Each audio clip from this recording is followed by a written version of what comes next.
শীতের জন্য অপেক্ষা করলাম না, কারণ হচ্ছে অনেক অনেক পিঠা খেতে ইচ্ছে করলো। তার জন্য এখানে কিছু চাল ভিজিয়েছিলাম। আর এখানে নিয়েছিলাম ১.৫ কাপের মতো সিদ্ধ চাল, ১.৫ কাপের মতো আতপ চাল।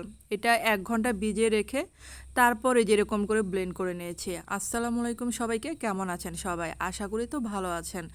আর এই ভিডিওর শুরুতে অবশ্যই একটু লাইক দিয়ে ভিডিওটা দেখা শুরু করবেন। আর এখানে আমি স্বাদ মতো লবণ দিলাম, তারপরে যে একটু পানি মিশিয়ে নিচ্ছি, ব্যাটারটা তৈরি করে নিচ্ছি। আর শীতের জন্য অপেক্ষা করতে করতে অনেক সময় লাগবে, যেহেতু এখন কোরবানি ঈদের সময়, গোস্ত আছে ফ্রিজে, তো এখন এগুলো প্রায় রান্না করা হয়। আর মাঝে মধ্যে মনে হয় যে গোস্ত যেহেতু আছে, এই পিঠাগুলো বানিয়ে খাই, কমন পিঠা এগুলা। আর এখানে যে মাটির খোলাটা নিয়েছি, তারপরে যে একে একে এখন চিতই পিঠাগুলো বানিয়ে নেব।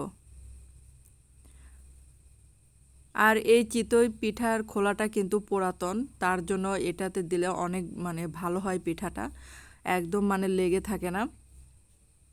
তো এই খোলাটা মা যত্ন করে রেখে দেয়, যখনই চিতই পিঠা খেতে ইচ্ছে করবে তখন এখানে বানিয়ে খাই। আর এটাতে বানাতে দেখেন এতটা ভালো লাগে, যখন হয়ে যায় তখন যখন তখন উঠে পড়ে, এতটা সুন্দর হয় এই খোলাটার মধ্যে আমার আমার কাছে বানালে আর কি। আর এই যে পিঠার পিছনে দেখেন একদম পারফেক্ট হয়েছে, মচমচে হয়ে গেছে একদম। তো এখন এই যে এরকম করে আমি কয়েকটা বানিয়ে নিচ্ছি। আর আমি যখন বানাচ্ছি তখন গরম গরম সবাইকে দিচ্ছি, তখন দেখেন শেষে কিন্তু ভাগে আমারই ছিল না, কারণ এটা গরম গরম খেতে যেহেতু বেশি ভালো লাগে, তার জন্য একটা একটা করে বানিয়ে সবাইকে দিয়ে দিই।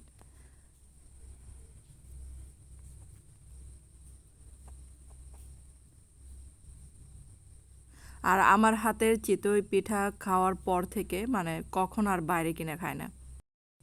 আর আজকে যেহেতু গোস্ত রান্না করা ছিল, তার জন্য এখানে কিন্তু আর কোনো ভর্তা করি নাই, কারণ গোস্ত দিয়ে খাবো আজকে। আর আমার চ্যানেলে যদি আপনারা নতুন হয়ে থাকেন, চ্যানেলটাকে সাবস্ক্রাইব করে পাশে থাকার অনুরোধ রইল। আর যদি ফেসবুকে ভিডিওটা দেখে থাকেন, তাহলে ভিডিওটা একটু শেয়ার করে দেবেন গ্রুপে। আপনাদের কাছে এই অনুরোধটা তো করতেই পারি, যেহেতু আপনারা আমার বন্ধু হন।